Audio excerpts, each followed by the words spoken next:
arrivas.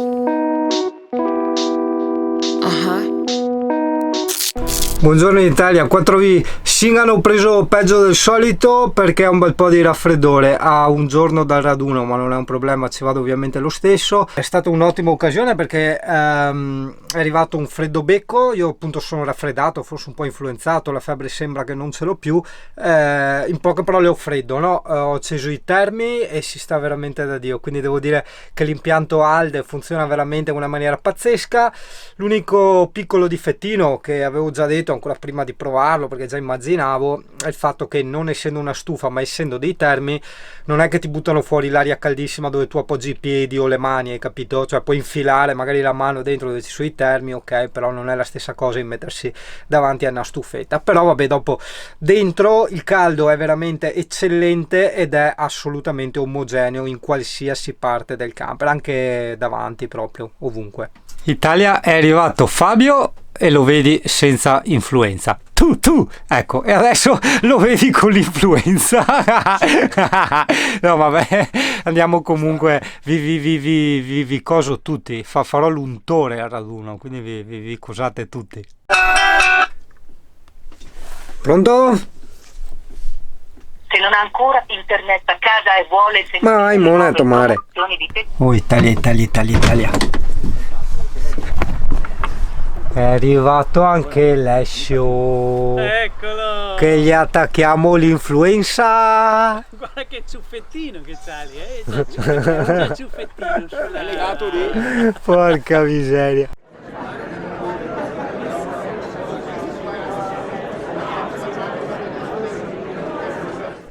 Italia, stiamo parlando di vagina, non inquadro i presenti. Cazzo, la voce è troppo da trans. Non so cosa parlerò al raduno. Sì, ho preso il raffreddore. Cavolo, non parlo proprio più, però.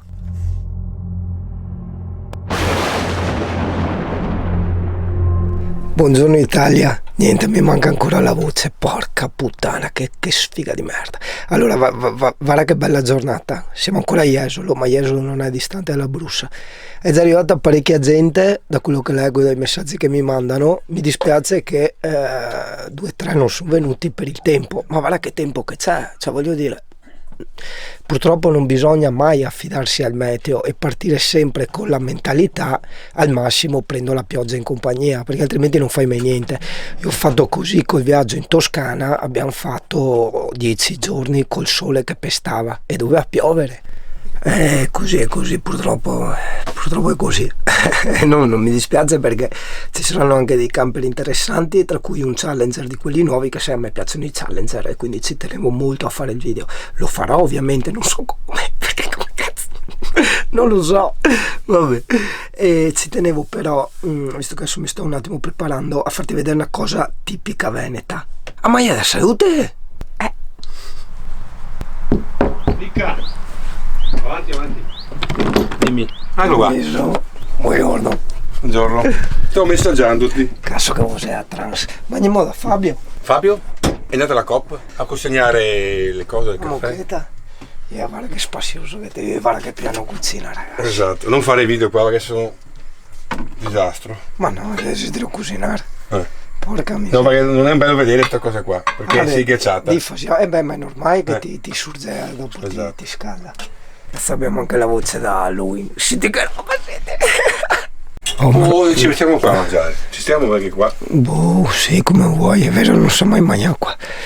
Guarda che ha delle finestre altissime, non so se si era notato l'altra volta. Ma che bello fare un video con voce così. È un video di Halloween d'altronde. E anche questa è alta tipo più di 1 metro, è altissima e parte già da basso. È una figata così. Però solo questo mi resta. Vabbè, ce l'ho, no, va benissimo. Ma io bevo Camparozzo, quindi. Vabbè, esatto. Lo secco ce l'ho io.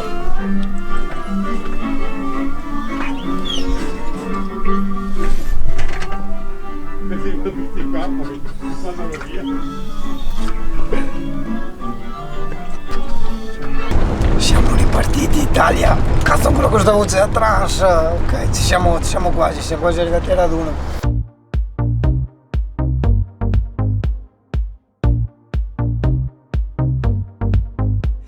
lo sciurciasto Bangla তবু জাগে ধুলোয় চিন্তা সব মিলিয়ে যায় হাতে হাত সারা রাত আলোয় ভরে যাক Arrivati, questo te lo ricordi, no? C'è un video con questa voce qua. No, ne ho fatti video con questa voce qua, no, è un peccato cazzo che non riesco a dire quello che vorrei come vorrei. Dove bisogna guardare qui? Dove vuoi, guarda cazzo come faccio. È arrivato Marco, un diciamo futuro full timer, aspirante full timer. Aspirante, sì. E stavamo parlando dei bomboloni, per l'installazione del bombolone a chi non ce l'ha. Adesso vediamo magari un attimo, appena abbiamo un po' di tranquillità, che Marco si ricorda perché io ho la memoria corta. Esatto, io sono tipo segretario. Esatto. Ci mettiamo tranquilli e facciamo anche questo discorso qua che interessa a molti, soprattutto adesso che delle leggi sono cambiate, quindi dopo ne parliamo. Benissimo. E va la cosa che l'ha portato. E rieccoci qua. Allora Italia, siamo qui con Marco, no? Che come porta pazienza per me voce, casomai ti metto i sottotitoli quando parlo io. E Marco, no? Vorrebbe anche lui entrare a far parte diciamo, vuole andare a vivere in camper, vuole anche lui. Ti faccio anche da doppiatore se vuoi per voce. Infatti adesso passo la parola maggiormente a lui. E aveva 2 o 3 domande da fare, cosa secondo me interessante. Secondo me è interessante anche per chi vuole fare il camperista, magari farsi le ferie lunghe, tipo di un mesetto. Esatto. Perché io dico sempre, dopo le 2 settimane hai provato pienamente l'esperienza full timer, 2 settimane in libera. Tocca a lui perché la voce è quel che è. Sì, niente, allora ho scritto un po' di robe così. E sei proprio scritto sul serio, Certo, allora ho scritto bombolone GPL per furgonato, se si può montare. Allora, per furgonato. Io ero andato a chiedere, no, quando volevo nuovo camper, no, che ero andato in cerca di camper prima di prendere il pulmino, no, e non avevano il bombolone. Allora, informandomi bene adesso in base alle nuove leggi eccetera, te la riassumo il più possibile. Ovviamente il bombolone va omologato. Seconda cosa ovvia, deve esserci dello spazio per montarlo. Terza cosa meno ovvia, non puoi montarlo dove vuoi il bombolone, quindi il consiglio che do io è dare all'installatore marca, modello, libretto del camper e fargli un bel video a tutta la parte sotto, perché va in determinate posizioni il bombolone, hai capito, per poter essere omologato, non può andare in un posto a caso. Oppure meglio ancora, se hai la possibilità prima di comprare il camper, o se, cioè nel caso in cui vuoi comprare un camper che non ce l'hai a montarlo, glielo porti all'installatore, chiedi un piacere al venditore, dici ascolta, fa sta cortesia, andiamo mezz'oretta dall'installatore. Se l'installatore lo vedi che ha qualche piccolo dubbio, lascia perdere, cambia installatore. Se lui è proprio straconvinto, ti dà la conferma 100%, allora ok, procedi all'acquisto. Esattamente. Prima di venire qua avevo pensato magari il bombolone lo metto su in soffitto, quindi abbiamo capito che non si può. E neanche nel garage, anche perché la cosa più facile sarebbe metterlo nel garage, non ce l'ha nessuno nel garage.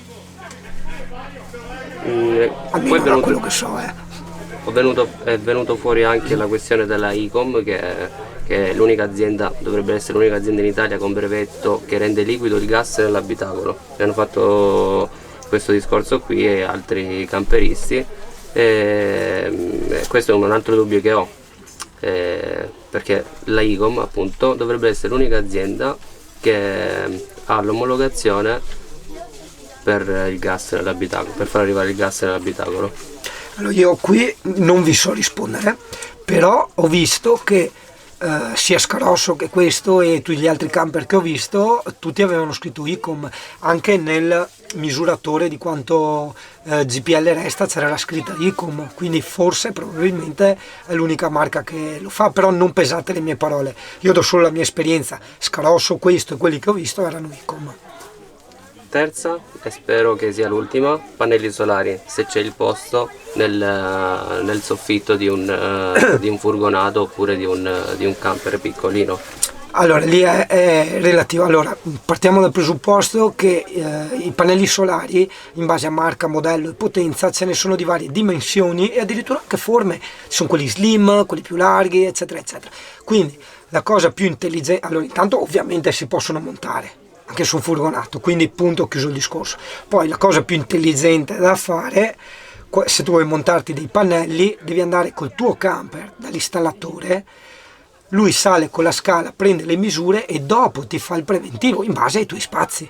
Valuta sempre la possibilità che tu un giorno magari vuoi come me il clima a soffitto, quindi nel caso in cui, hai capito, devi tenerti anche quelle misure. Magari dici adesso no, però fra un anno o due sì lo vorrei, una volta che hai montato i pannelli sopra non puoi più, quindi tieniti in mente anche sta roba del clima, perché magari se hai appena preso il camper, dici, magari hai preso in inverno, dici no, cazzo me ne serve, prova l'estate in camper e poi è dura. Vado con un'altra, ti metto Vai, alla dimmi. prova oggi, visto che non hai neanche una voce. Guarda. Frigo a compressore, serve doppia batteria o funziona a gas? No, il frigocompressore va solo a corrente, quindi serve la doppia batteria. Attenzione, per un full timer è uno che usa il camper tutti i giorni e il frigo gli serve acceso tutto il giorno, perché il full timer non ha le birre, il full timer ha anche la verdura, ha la roba che ha preso al supermercato, ha la roba per gli altri giorni, cioè non va a fare la spesa al momento, cioè fa un po' come casa, no? Cioè che riempie il frigo e poi quando serve va a rifare la spesa. Quindi il frigo deve essere sempre attivo. Il frigo a compressore, se tu abiti o giri in certe zone che magari non usi molto il motore, quindi l'alternatore del motore non carica le batterie, cioè stai spesso stanziale, tipo me che arrivo anche a 6 giorni a star fermo e magari stai in Veneto, cioè d'inverno sei a zero, puoi avere anche 2 batterie che te le fa a zero. I pannelli, per quanto buoni sono, si sa, non caricano niente.